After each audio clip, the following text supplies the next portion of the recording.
Me llamo Rosaura Castañeda, y a mis 79 años sigo sin entender del todo en qué momento dejé de ser parte del centro de mi familia para convertirme en un mueble más.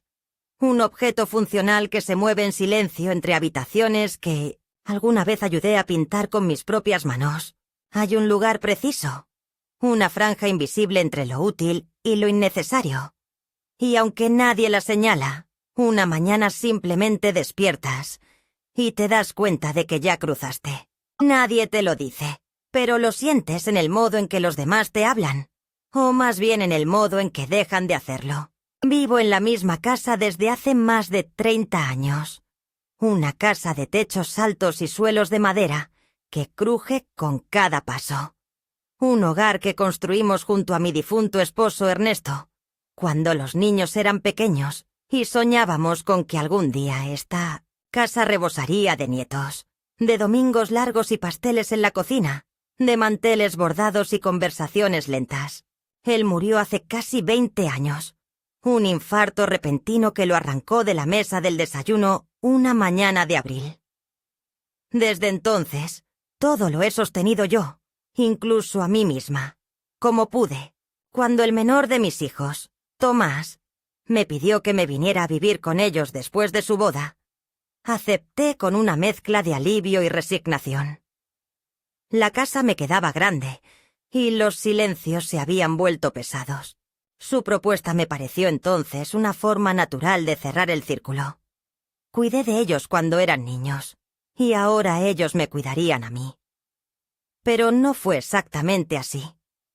Me asignaron una habitación modesta en el ala más tranquila de la casa, con vista al jardín trasero.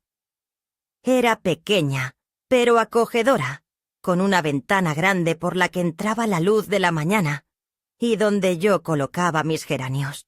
Allí pasaba mis tardes bordando servilletas, viendo novelas o leyendo mis viejos recetarios manchados de harina y memoria. Nunca me quejé de nada. Ni cuando la comida empezó a servirse sin que me llamaran. Ni cuando mis bordados comenzaron a desaparecer del comedor sin explicación. Pensé que tal vez no combinaban con la nueva decoración o que simplemente eran cosas de la vida moderna. Pero callé. Siempre he sido mujer de silencios. No por sumisión, sino porque aprendí que en los silencios uno escucha lo que otros intentan esconder. Mi nuera, Camila, es una mujer que se maquilla hasta para salir a la panadería. Siempre perfecta. Siempre con algo entre ceja y ceja. Con una sonrisa tensa que parece más una advertencia que un gesto amable. Desde el inicio supe que yo era una presencia tolerada, no querida. Agradecida, quizás, pero no bienvenida. Y eso, con el tiempo, se siente como escarcha en los huesos. Tomás, por su parte, trabaja todo el día. Es médico en una clínica privada. Vive absorbido por su mundo de consultas, reuniones y mensajes urgentes. Cuando llega a casa, apenas me besa en la frente y se encierra a revisar informes en su computadora. A veces, cuando pasaba por el pasillo y escuchaba a los nietos reírse en sus cuartos, me detenía unos segundos solo para sentirme cerca de algo que aún estuviera vivo. Pero ellos también crecieron y comenzaron a cerrarme la puerta con más frecuencia. La abuela siempre pregunta lo mismo, decía la menor. «Déjala, está vieja», contestaba el mayor. Y yo desde el otro lado de la puerta fingía no haber escuchado. No es que la soledad me resulte extraña.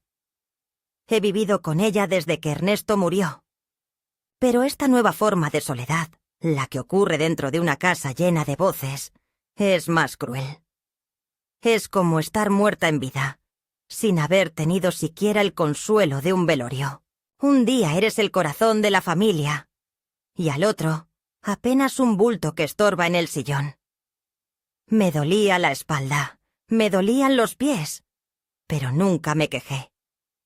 Nunca pedí más de lo que ya tenía, hasta que llegó ese maldito miércoles en que Camila tocó a mi puerta sin siquiera esperar a que respondiera. Entró como una ráfaga de perfume caro, con su carpeta en la mano, y su tono de voz afectado. Rosaura, perdona que te interrumpa, pero vamos a tener una visita muy importante esta semana. El señor Jaime Aranda, un colega de Tomás que viene desde Monterrey, va a quedarse unos días. Necesita descansar bien y, bueno, pensamos que sería mejor que él durmiera en tu cuarto. Solo serán 3 noches. Ya preparamos un espacio en el cuarto de costura para ti, con una silla reclinable muy cómoda. No te preocupes, ya llevamos tus cosas. Y así, sin más, sin preguntarme, sin invitarme a opinar, me desalojaron. Me quedé sentada en la orilla de la cama, aún caliente por las mantas que había tendido esa misma mañana, y supe que algo se había quebrado. No era la primera vez que me desplazaban, pero sí la primera vez que lo hacían con tanta naturalidad, como quien mueve una lámpara o una mesa auxiliar. El cuarto de costura era un espacio estrecho y sin ventilación, donde apenas cabía la silla y una mesita con un foco pequeño. Olía a tela guardada y humedad. No había dónde colgar mi ropa, ni un lugar para mis cremas, ni siquiera una repisa para mi misal. Me senté en la silla y miré alrededor como una visitante en una casa ajena. Desde ahí escuchaba la conversación en la sala, las risas, el tintinear de las copas, y supe que el huésped importante ya había llegado. Lo recibían como a un rey, con vino caro y aperitivos. Me pregunté si al menos sabría que su cama había sido mía, si notaría el bordado de mi madre en la colcha. Tal vez no. Tal vez, como los demás, también me pasaría por alto. Aquella noche fue la primera. No pude dormir bien. La silla se hundía en el centro y rechinaba cada vez que me movía. El frío se colaba por las rendijas del ventanal. No quise pedir un calefactor. No quise incomodar. Me cubrí con una manta vieja y recé en silencio. No por mí, sino porque amaneciera pronto. Los días siguientes fueron iguales. Camila pasaba junto a mí sin mirarme. Tomás apenas saludaba. Los niños ya ni siquiera me daban las buenas noches. Me volví un bulto más en la penumbra de una casa que ayudé a levantar. Dormí 3 noches en esa silla. Y mientras el mundo seguía girando allá afuera, dentro de mí algo empezó a moverse también. Lento, como el agua que se calienta sin que uno se dé cuenta. Una rabia antigua, contenida durante años, empezó a hervir. Y no por la silla, ni por la cama, sino porque entendí que no me quitaron un espacio físico. Me quitaron el derecho a existir. Y eso, comprendí entonces, no podía perdonarse tan fácilmente. La tercera noche fue la peor. El cuerpo ya no se acomodaba en la silla, ni el espíritu encontraba una esquina donde refugiarse. Las vértebras me gritaban y las piernas, ya hinchadas, se negaban a cooperar. Afuera llovía, una de esas lluvias tibias y persistentes que solo parecen existir en esta ciudad. El sonido de las gotas golpeando los ventanales me acompañaba como una cruel nana. Me había quedado dormida un par de horas, envuelta en mi chal de lana y abrazando la almohada vieja que había traído conmigo. Soñé con Ernesto, de pie frente al rosal que alguna vez plantamos juntos en el jardín. Me sonreía, pero su figura se desdibujaba con la lluvia, hasta que solo quedó el perfume del rosal y el frío húmedo que me despertó sin piedad. La luz de la cocina estaba encendida. Eran casi las 3 de la mañana. Decidí levantarme para beber un poco de agua caliente con limón. Caminé descalza por el pasillo, arrastrando mis pasos sobre las baldosas frías, procurando no hacer ruido. Al llegar a la cocina, me sorprendió ver a Camila allí, sentada en la isla, con una copa de vino en la mano y el teléfono en la otra. No me había visto. Reía. Esa risa que solo mostraba cuando creía que nadie la oía. Su voz era más aguda, más joven, más parecida a la de una niña que finge ser adulta. Sí, Duerme en el cuarto de costura, decía mientras giraba la copa con elegancia fingida. Obvio que no se quejó, ni sabe cómo hacerlo. Es como una sombra. Ni Tomás la escucha ya. Solo está ahí, como un perchero. No sé cuánto tiempo estuve parada en la entrada, con el alma colgando del marco de la puerta. El agua se me congeló en la garganta. No fue lo que dijo, sino cómo lo dijo. No había odio en sus palabras, ni siquiera desprecio. Era algo peor. Indiferencia. Esa forma letal de desdén que te convierte en aire, en fondo, en una presencia sin peso. La escuché seguir hablando con alguien que, por el tono, parecía ser una amiga, o quizás una prima. No lo sé. Decía que el huésped se quedaría un par de noches más, que estaba encantado con la habitación, porque tenía un no sé qué de antigüedad, como si durmiera en la casa de su abuela, pero con perfume caro. Luego rió. Esa risa vacía, de carcajada automática que parece parte de un guión. Me escondí detrás del marco y regresé en silencio al cuarto de costura, no sin antes dejar caer la taza en la encimera.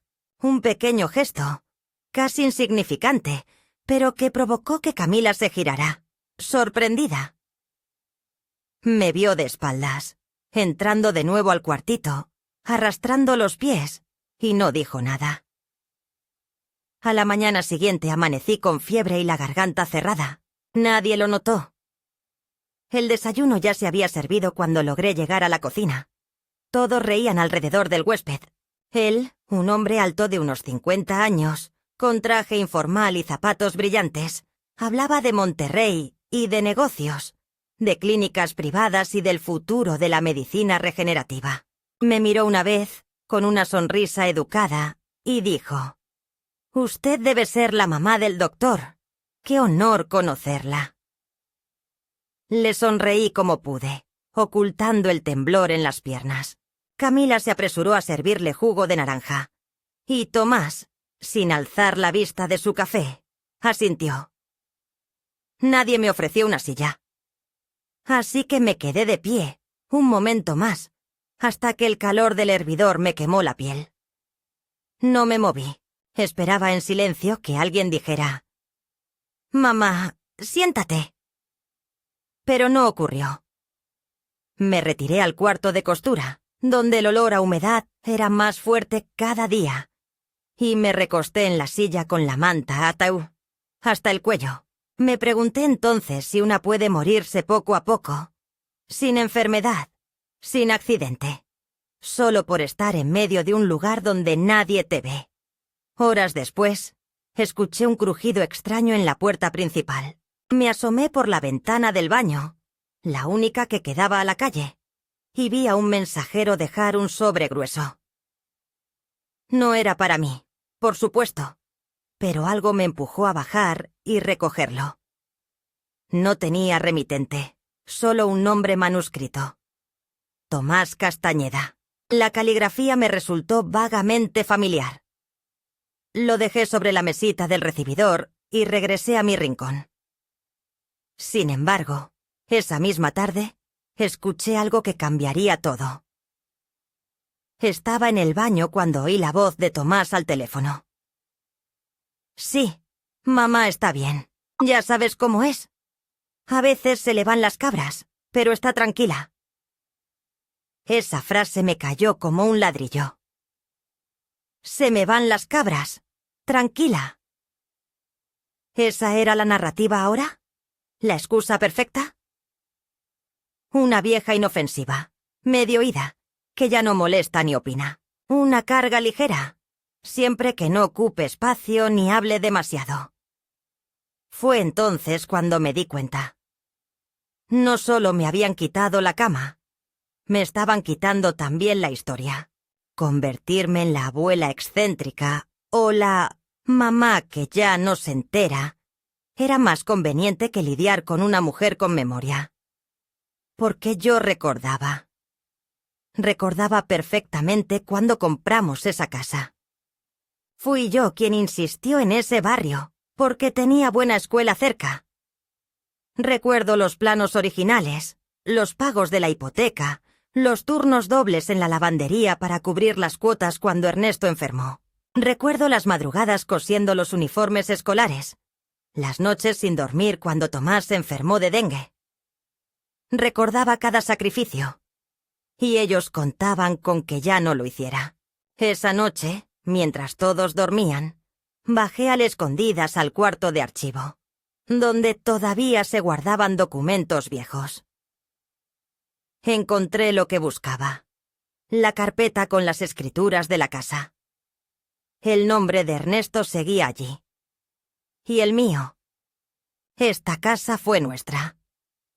No de Camila. No del huésped importante. Nuestra. Subí con la carpeta temblando entre las manos, no por miedo, sino por la intensidad del momento. Me encerré en el cuartito y la puse sobre mis rodillas. No sabía aún qué haría, pero algo había cambiado. Ya no era solo indignación, era certeza. Certeza de que esta historia no podía seguir así. Al día siguiente, el huésped se fue temprano, dejando tras de sí una nota de agradecimiento y un perfume demasiado fuerte en las sábanas. Nadie me devolvió mi habitación. Nadie me preguntó si había dormido bien. Camila entró, abrió la ventana para ventilar y dijo: «Después vemos qué hacemos con el cuarto, ¿sí?» Ese «vemos» era una puerta cerrada. Entendí que mi lugar, tal como era antes, había desaparecido. Esa misma tarde, llamé a una antigua amiga, Clara, que había trabajado como abogada toda su vida.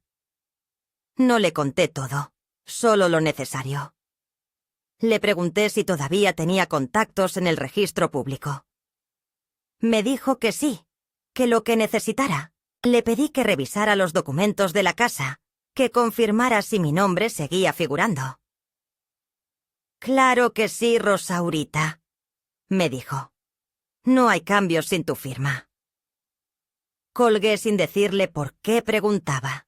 Me bastaba con saber que aún había algo mío en pie. Algo que no me podían quitar. Aún no sabía qué haría. Pero lo que fuera, nacería de esa noche en la que entendí, con el alma y no con la mente, que el silencio ya no era una virtud. Era una condena. No fue inmediato. Nadie reacciona de golpe cuando vive años bajo la sombra de la costumbre, incluso cuando esa costumbre es la invisibilidad. Hay una especie de entumecimiento lento que se instala en el cuerpo cuando uno se acostumbra a no ser visto. Cuando los gestos de indiferencia dejan de doler y empiezan a parecer normales. Pero una vez que se rompe ese equilibrio podrido, cuando algo, una palabra, una mirada, una noche en una silla, logra atravesar esa neblina de resignación, ya no hay marcha atrás. Lo supe al día siguiente de aquella llamada con Clara. Desperté, si es que se puede llamar despertar a esa transición entre el sueño entrecortado y el abrir los ojos aún sentada en una silla de respaldo duro, con los huesos crujientes y los músculos tan entumecidos como mis emociones. Fui al baño, me lavé la cara y me miré en el espejo. La mujer que me devolvió la mirada no era desconocida, pero tampoco era la que solía ver. Tenía los ojos más abiertos. No más jóvenes, ni más vivos. Más despiertos. Esa era la palabra. Como si por primera vez en mucho tiempo supiera exactamente en qué lugar estaba parada. Camila ya estaba en la cocina, con su batido verde y su lista de tareas en el celular. Ni siquiera alzó la vista cuando pasé. Tomás se había ido temprano a una conferencia. Los niños, como siempre, seguían encerrados en sus mundos digitales. No dije buenos días, no porque quisiera provocar algo, sino porque quería probar un pequeño experimento. Comprobar si alguien notaría mi silencio. Nadie lo notó. Ni un gesto, ni una ceja levantada. Me senté en el rincón del comedor donde aún quedaba una silla que no chirriaba. Y allí me serví un café tibio de la cafetera automática que jamás aprendí a programar. En ese momento recordé cómo, años atrás, cuando aún vivíamos en la casa antigua, aquella donde los pisos eran de mosaico y el patio tenía una bugambilia enorme, Tomás se levantaba temprano para estudiar y yo le preparaba un café con leche y una rebanada de pan con mermelada de guayaba. No tenía que decirme gracias. Su mirada, su forma de sonreír entre sueños, bastaba. Ahora ni siquiera sabía si recordaba cómo tomaba yo el café. Terminé de beber en silencio, lavé mi taza y regresé al cuartito de costura, donde todo seguía igual. La silla reclinable a medio romper, la manta arrugada y el olor. Ese olor persistente a encierro y tela húmeda que se impregnaba en la piel. Me senté con mi cuaderno sobre las piernas, el mismo donde en otro tiempo anotaba recetas o hacía listas de compras, y empecé a escribir. No lo hice con rabia. Lo hice con método, como si llevara años preparándome para ese momento. Anoté fechas, detalles, frases, expresiones. Me obligué a recordar. 17 de abril. Me piden ceder la habitación para un huésped. Me trasladan sin consultarme al cuarto de costura. Primera noche sin dormir. 18 de abril. Escucho a Camila hablar por teléfono. Se refiere a mí como sombra. Dice que el huésped duerme en mi cama. Nadie me dirige la palabra. 19 de abril. Escucho a Tomás decir que se me van las cabras. Clara confirma que sigo figurando como copropietaria de la casa. No sabía aún qué haría con esas anotaciones, pero sabía que debían existir. Porque si yo desaparecía del relato, al menos algo de mí quedaría escrito. Los días siguientes pasaron con la misma rutina implacable. Camila seguía con su vida social y sus reuniones por videollamada. Tomás con su hospital y sus cenas de networking. Los niños con sus auriculares y sus monosílabos. Yo, con mi cuaderno y mi silencio. Pero algo cambió en mí. Ya no caminaba con los hombros encogidos. Ya no evitaba los espejos. Comencé a moverme con un tipo extraño de dignidad, como quien ha entendido finalmente que el mundo puede seguir girando sin ella, pero que eso no le quita derecho a ocupar espacio. Empecé a hacer llamadas. Primero a Clara, luego a una antigua conocida, Teresa, que había trabajado en una notaría. Luego a un joven que me ayudaba con trámites en línea en el centro comunitario.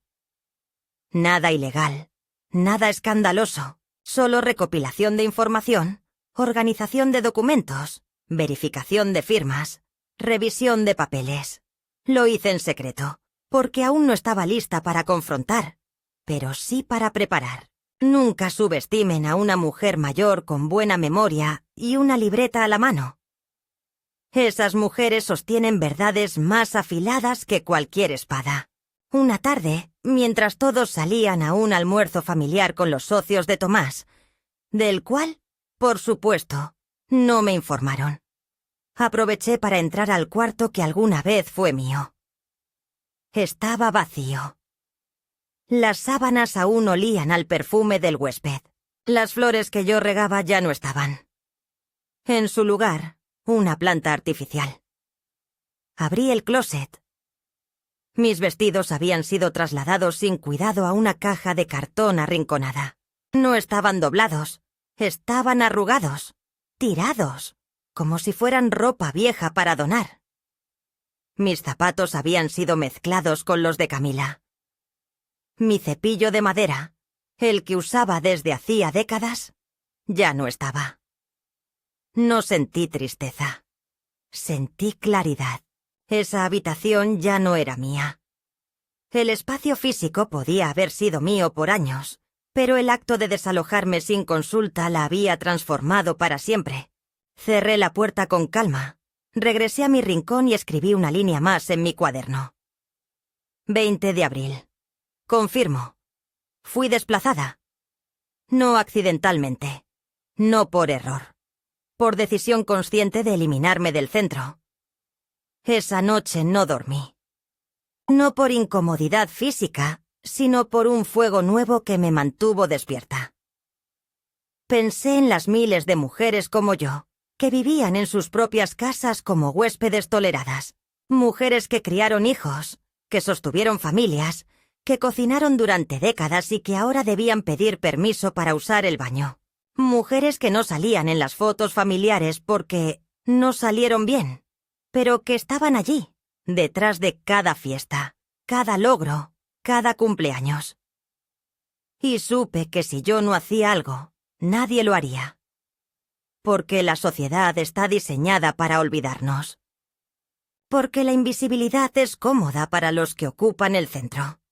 Al día siguiente llamé de nuevo a Clara. Le pedí que preparara un poder legal. Le di instrucciones precisas. Después, saqué la caja donde guardaba mis cosas más viejas.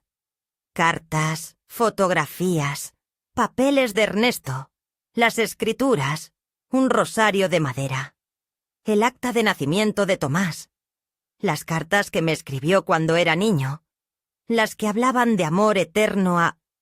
Mamá, las leí sin lágrimas. Ya no lloraba.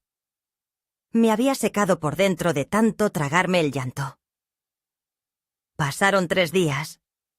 Durante ese tiempo me comporté con normalidad. Saludaba, servía mi café, pasaba desapercibida. Esperaba, y entonces ocurrió el momento que confirmaría todo. Fue un domingo. Había visitas. Camila estaba en el jardín, mostrando la casa como si fuera una propiedad en venta.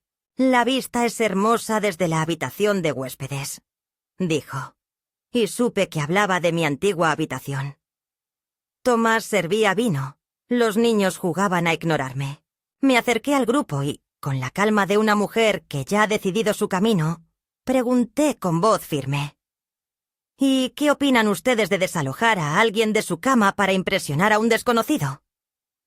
El silencio fue inmediato. Todos se giraron. Camila intentó sonreír, nerviosa. Rosaura, no era necesario que... No me llamen Rosaura como si no me conocieran. Dije. Soy la madre de este hombre, la abuela de esos niños, la mujer que ayudó a construir esta casa. Y dormí 3 noches en una silla, porque ustedes decidieron que un invitado merecía más respeto que yo. Nadie dijo nada. Nadie se movió. Me fui sin esperar respuesta.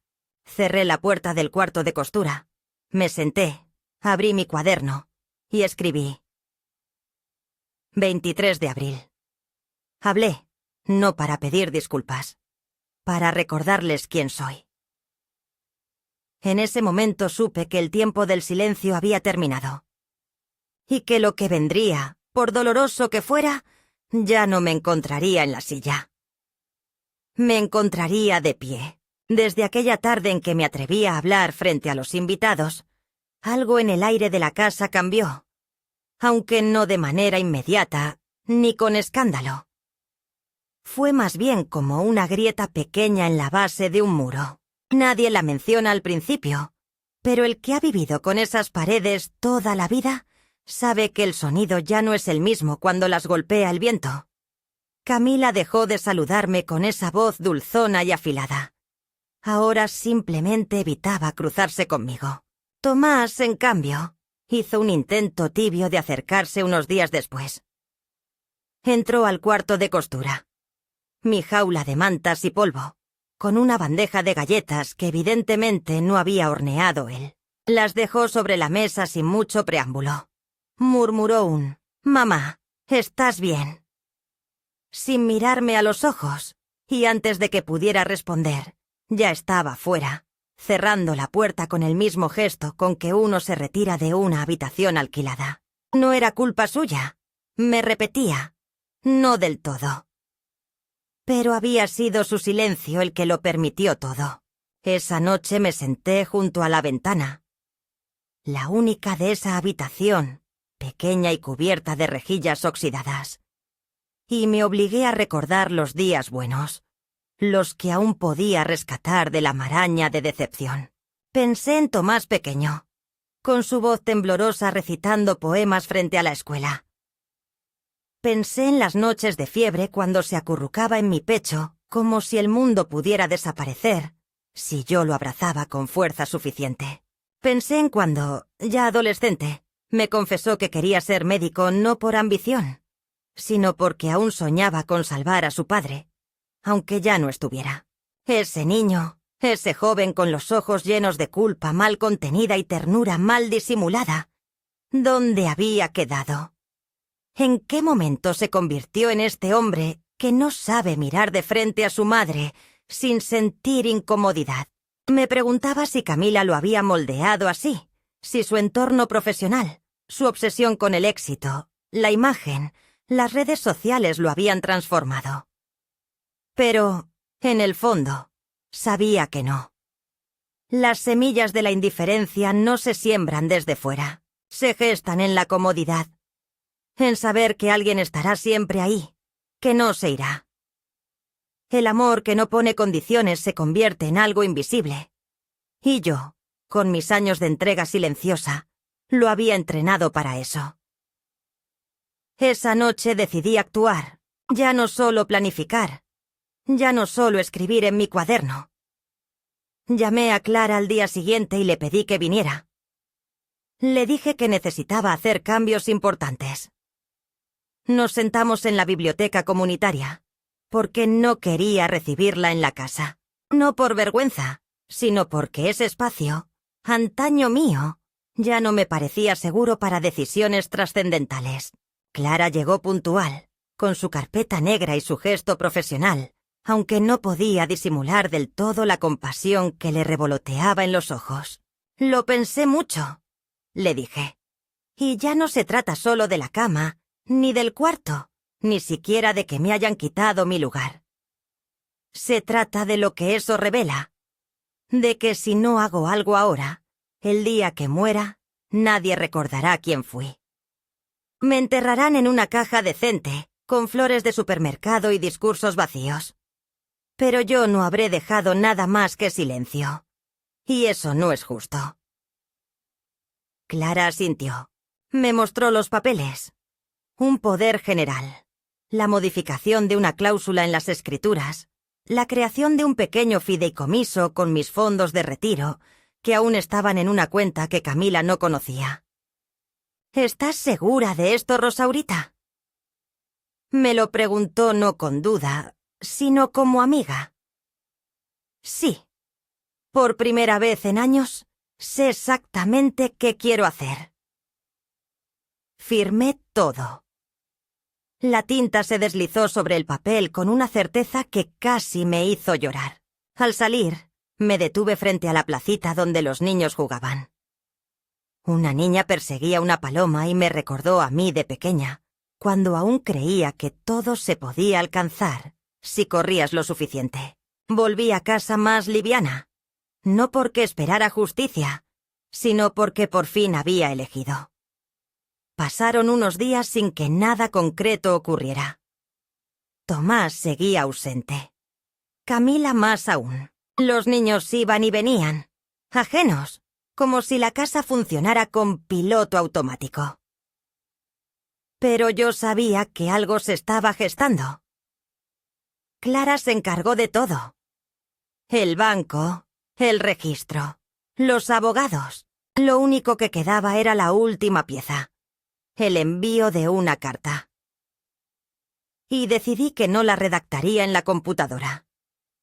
La escribí a mano, con mi mejor caligrafía, esa que me enseñó la señorita Estela en 3er grado. Cada palabra pesaba, cada frase era un pequeño ajuste de cuentas. No con ellos, sino conmigo misma. La carta comenzaba así. Querido Tomás, no sé si alguna vez leíste alguna de mis cartas anteriores. Te escribí muchas cuando estabas en la universidad, cuando te mudaste a vivir con Camila, cuando nació tu primer hijo, Siempre lo hice con amor. Esta vez te escribo por algo distinto.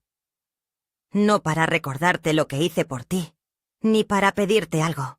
Te escribo porque creo que estás olvidando quién soy.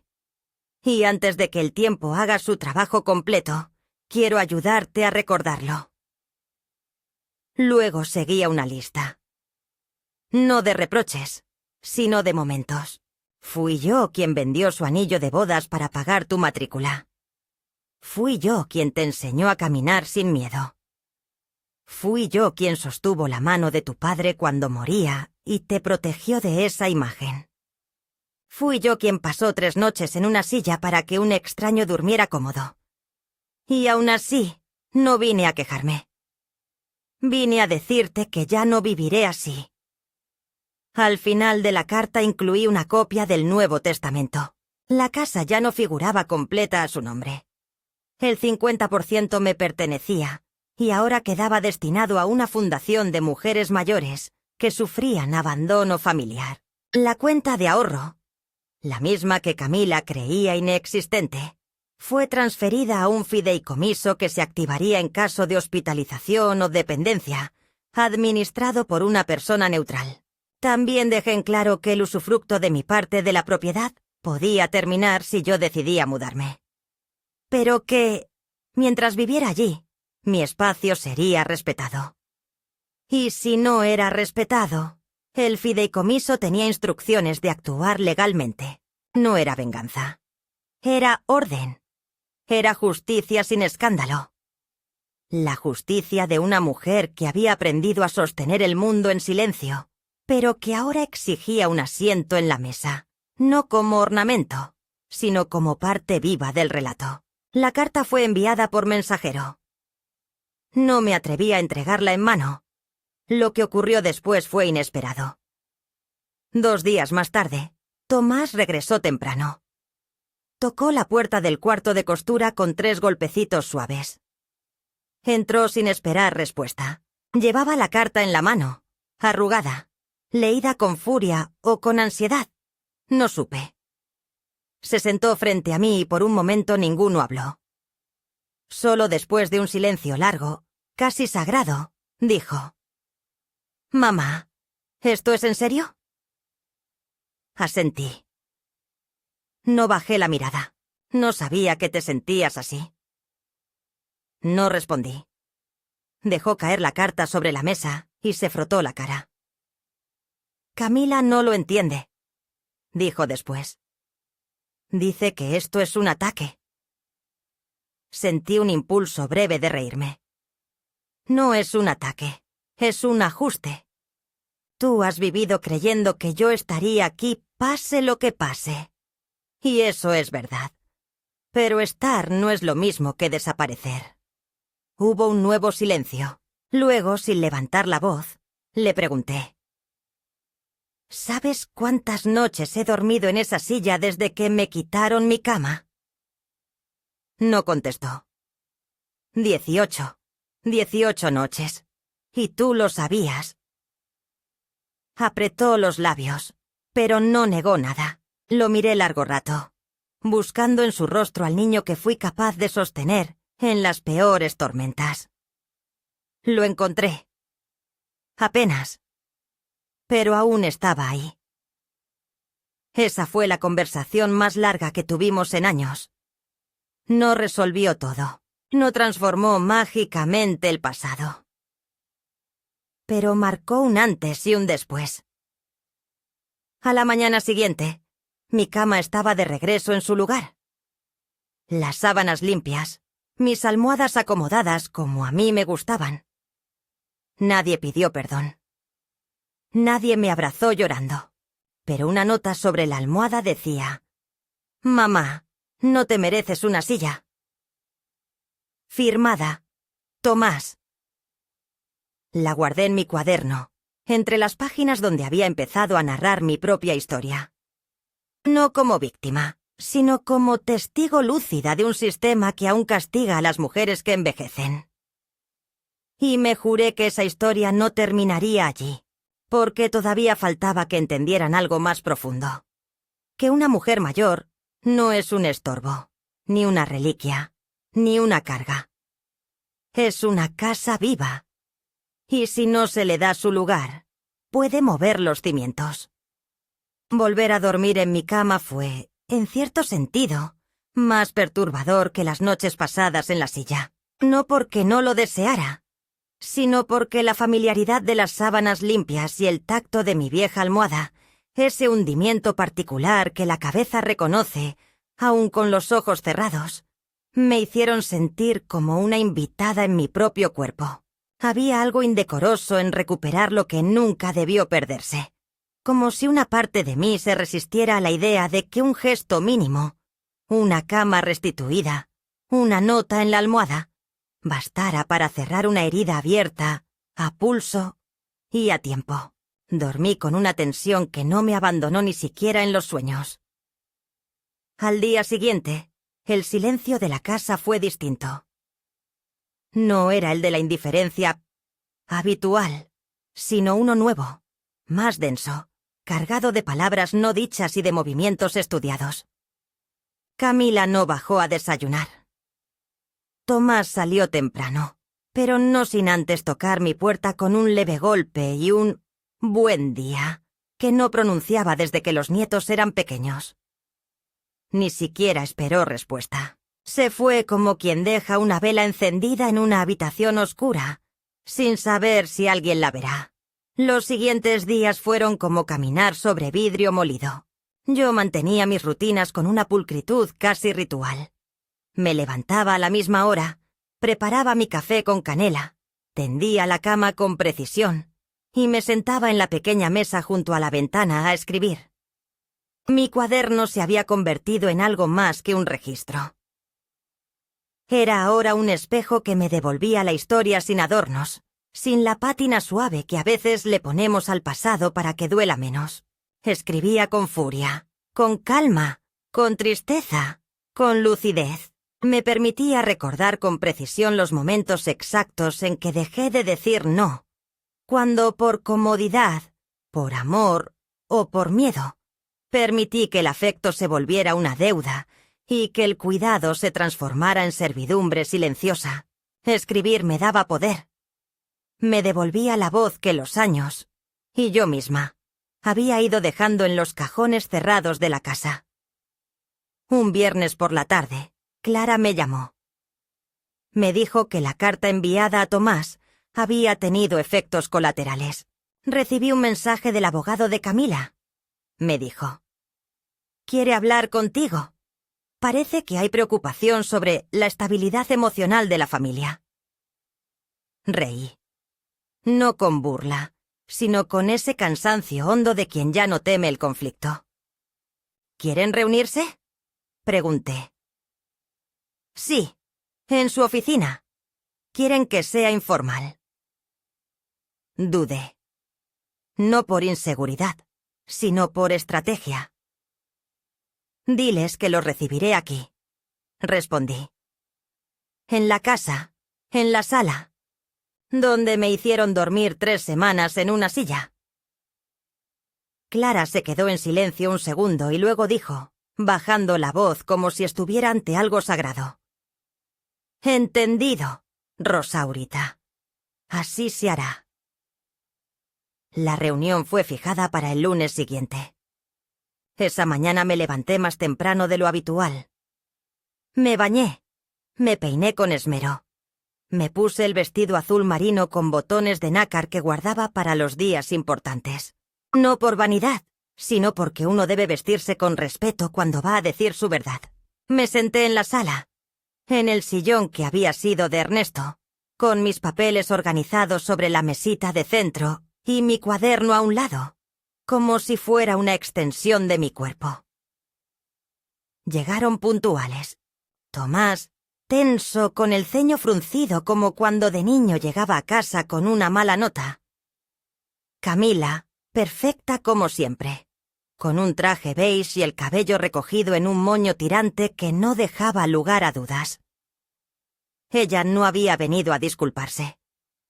El abogado, un hombre joven, nervioso, con una carpeta demasiado delgada para contener algo serio, Clara estaba sentada a mi izquierda. Tomó la palabra primero. Gracias por venir. Estamos aquí porque la señora Castañeda ha solicitado formalizar su derecho de permanencia en la propiedad, así como establecer los límites de convivencia, incluyendo respeto a su espacio físico, participación en decisiones domésticas que la afecten y comunicación directa en caso de cambios importantes. El abogado asintió, revisando sus notas. Camila interrumpió. Con todo respeto, dijo subrayando el tono como quien pide permiso para mentir. Esto nos ha tomado por sorpresa.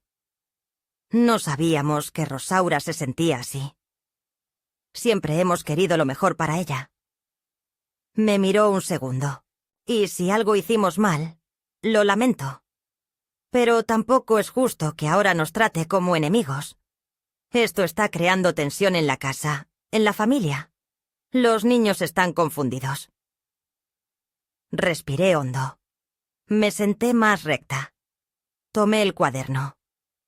¿Confundidos? Yo también estuve confundida, Camila. Confundida cuando me cambiaron de cuarto sin preguntar. Cuando me dejaron dormir en una silla porque alguien más importante venía. Confundida cuando vi mis vestidos arrugados en una caja y mi cepillo desaparecido. Confundida cuando escuché a mi hijo decir que se me iban las cabras. Confundida, sí, pero ya no. La miré con firmeza. Esto no es una guerra.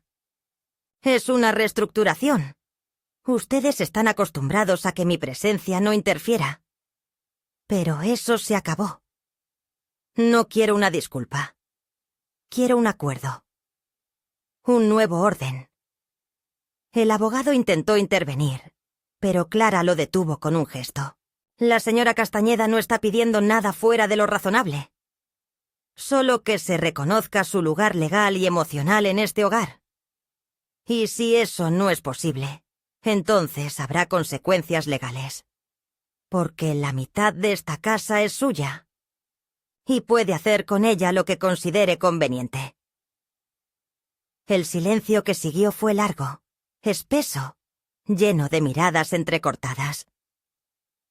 Tomás bajó la vista. Camila cruzó los brazos. Entonces, dijo finalmente, ¿nos estás amenazando con echarnos? No, respondí. Les estoy ofreciendo una última oportunidad de hacer las cosas bien, porque si quisiera echarlos, ya lo habría hecho. Y no era mentira. Tenía las escrituras, los documentos, la asesoría. Pero no quería eso. Quería otra cosa. Quería ver si quedaba algo rescatable. Los días siguientes fueron extraños. Como si una tormenta hubiese barrido la fachada, pero el interior siguiera intacto. Camila se volvió más cuidadosa. No cordial, pero menos agresiva. Tomás comenzó a pasar más tiempo en casa. Incluso una noche entró a mi cuarto con 2 tazas de té. Me miró como si buscara a su madre en mi rostro y dijo: ¿Me acompañas un rato? Nos sentamos en el jardín, bajo el árbol de limón que Ernesto plantó el mismo año en que nos mudamos. Tomás habló poco, pero cuando lo hizo, sus palabras no eran de médico ni de esposo. Eran de hijo. «Sé que te fallé», murmuró. «No supe ver. No quise ver. Me daba miedo reconocerlo». Lo miré con ternura, pero sin indulgencia. «Aún estás a tiempo de cambiarlo», le dije. «Pero esta vez no me pidas que te lo haga fácil». La conversación terminó con un silencio compartido. Uno distinto al de antes. Un silencio que abría puertas en vez de cerrarlas. Pero Camila no cambió. No del todo. Hubo un último episodio que me confirmó que la herida, aunque cubierta, aún supuraba. Una tarde entró a la cocina y me encontró preparando una receta antigua. Pan de elote con vainilla. Olía a infancia. a patio mojado, a meriendas de otro siglo. Me miró, hizo un gesto de fastidio y dijo: «Otra vez llenando la casa de olores». No respondí, pero esa misma noche, al volver a mi cuarto, encontré la bandeja del horno sobre mi cama, con el pan quemado y una nota que decía: «No necesitamos esto aquí». Fue la gota final. Tomé una foto. Se la envié a Clara. Y firmé el documento que activaba el uso legal de mi parte de la propiedad. No para echarlos, sino para marcar el territorio. Para recordarles que yo también vivía allí. Que también tenía llave. Que también podía cerrar la puerta. No hubo gritos, ni portazos, ni palabras hirientes gritadas en medio del salón, como en esas novelas de la tarde donde los conflictos se desbordan en escenas estridentes.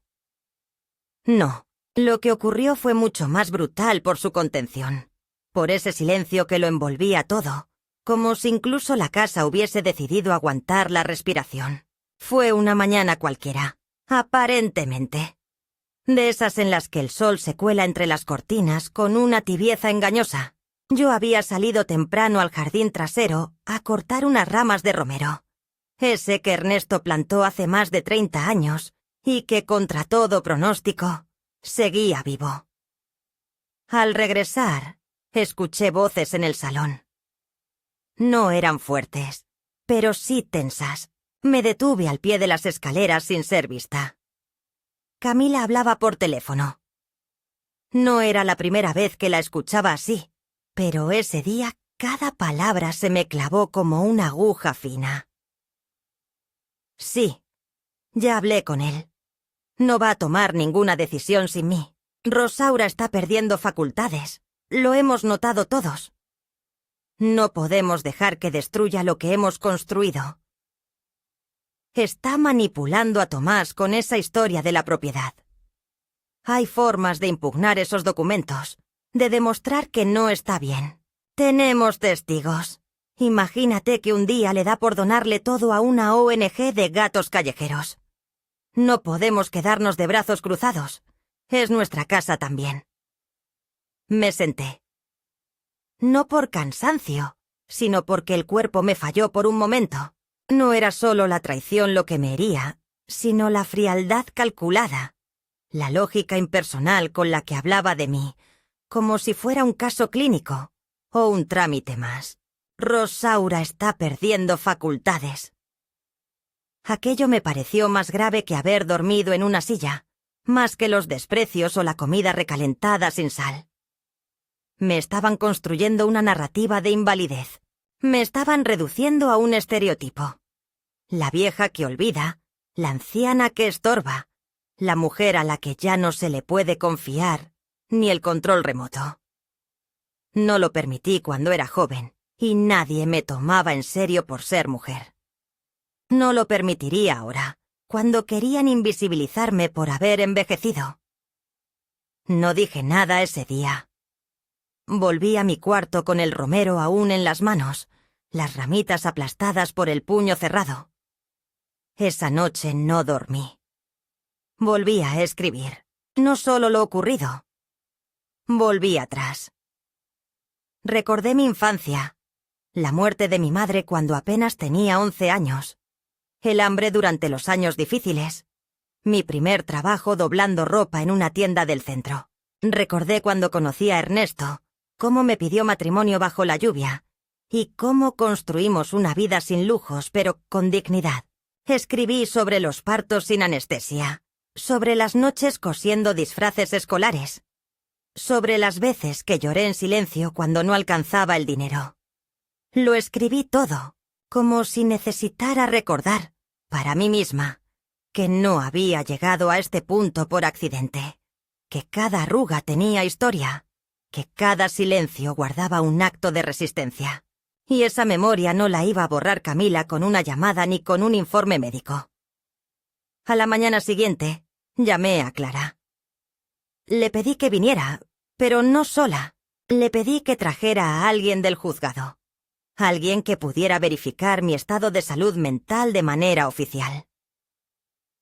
¿Estás segura?, preguntó. Más que nunca, respondí. La visita se programó para la semana siguiente.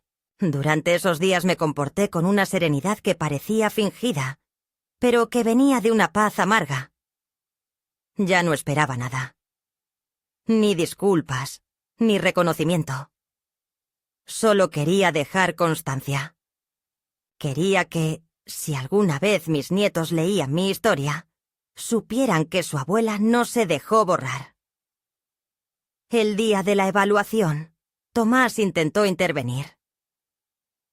«Mamá, esto no es necesario. Nadie cree que estés mal». Le respondí con una sola frase. «Pero tu esposa sí».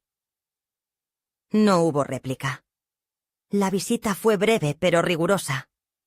Me hicieron preguntas, me observaron, me pidieron que explicara ciertos pasajes de mi cuaderno, me evaluaron sin condescendencia. Al final, firmaron un acta.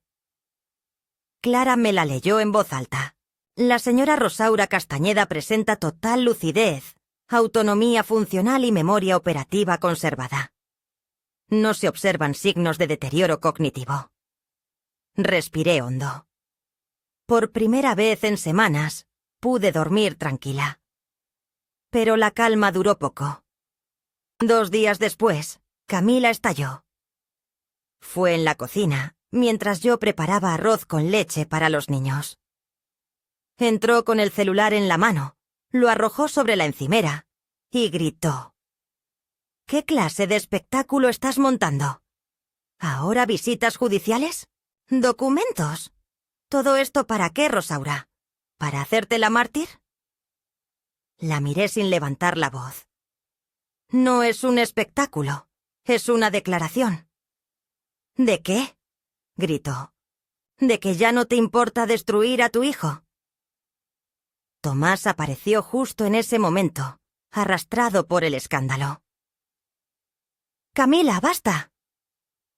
Fue la primera vez que alzó la voz. Camila se quedó inmóvil.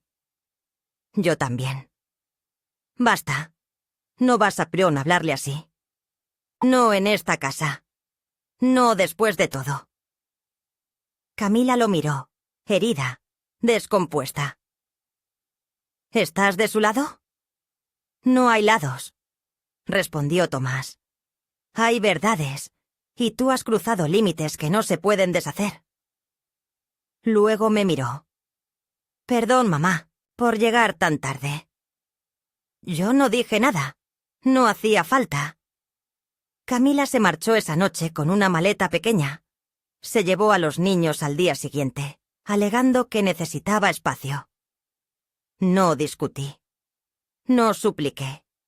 No sentí victoria. Me quedé en la casa, sola con Tomás por primera vez en años. El silencio volvió, pero era distinto. Ya no era un cuchillo, era un lugar. Un espacio para reconstruir, si acaso aún era posible. La casa volvió a ser un lugar habitable en el sentido más silencioso de la palabra. No porque se llenara de risas, ni porque las heridas se hubieran cerrado del todo, sino porque por primera vez en años el espacio ya no pesaba sobre mis hombros. Tomás y yo compartimos días raros, de una extraña cordialidad, como 2 personas que alguna vez se amaron con una intensidad visceral, como madre e hijo, pero que ahora debían aprender a convivir como adultos que se han decepcionado mutuamente. Él se levantaba más temprano que antes, dejaba café hecho para ambos, y a veces me dejaba pequeñas notas junto a la taza. Frases breves que no pretendían disculparse, sino simplemente reconocer mi existencia. El pan está fresco. Hoy llueve. No. Olvides tu chal. Yo respondía también de forma indirecta con pequeños gestos. La casa más ordenada. El mantel limpio. El arroz en su punto exacto como cuando era niño. No era amor como antes. Era otra cosa. Algo que crece cuando el rencor se calma lo justo como para dejar paso a la ternura. Camila no volvió a dormir en la casa. Vinieron los niños algunas veces, primero de forma obligada, luego con más naturalidad. No me preguntaban directamente qué había pasado, pero sus ojos buscaban respuestas en cada gesto. Yo no les ofrecí versiones. Les ofrecí presencia. Les conté historias. Les preparé pan de elote. Les mostré fotos antiguas.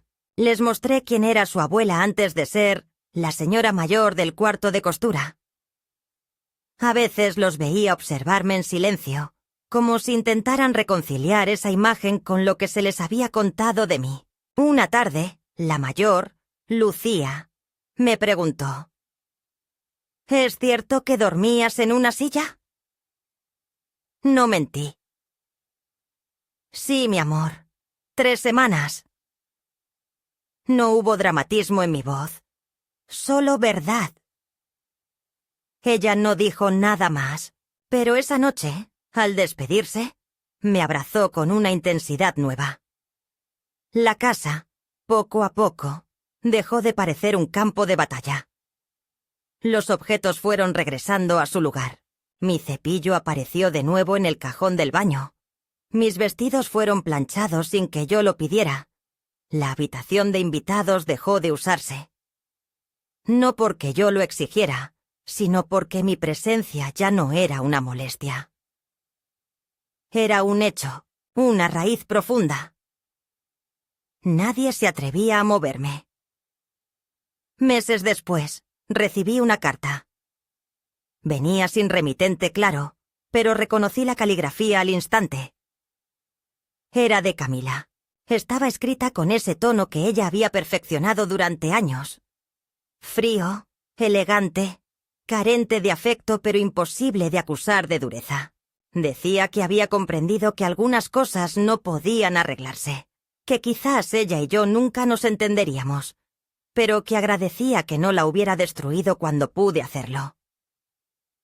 No todos tienen la misma noción de justicia, escribió.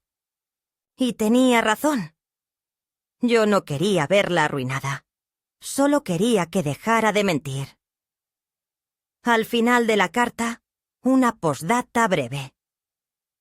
Los niños te extrañan más de lo que dicen. Y yo también. A veces. No supe qué sentir. No respondí. A veces el silencio es la forma más honesta de cerrar una conversación. Clara siguió viniendo de vez en cuando, ya no como abogada, sino como amiga. Le dejé mi cuaderno una tarde. Lo leyó en 3 días y al volver me dijo: «Tienes que publicar esto. No puede quedarse solo en estas páginas». Sonreí, pero no respondí. No lo escribí para ser leído. Lo escribí para no desaparecer. Aún así, me permitió soñar por un momento con que alguna mujer, en alguna parte, lo encontraría un día y entendería que su dolor no era un caso aislado. Que había otras como ella. Como yo. Invisibles, pero no vencidas. Hoy, cada vez que paso por el cuarto de costura, dejo la puerta abierta. No como recordatorio del desprecio, sino como un monumento pequeño y doméstico a mi propia resistencia. La silla sigue allí, con su cojín deshilachado y el respaldo torcido. No la he tirado. No puedo. Es parte de la historia. Es testigo mudo de lo que ocurre cuando una mujer decide dejar de callar. No he ganado del todo. Camila sigue lejos. Tomás camina en la cuerda floja de la reconciliación. Y yo sigo envejeciendo con ese miedo callado a volver a ser ignorada. Pero hay algo que me sostiene. Sé que, si llega el día en que mi voz flaquee, mi historia ya está escrita. Y eso, para una mujer como yo, es más que suficiente.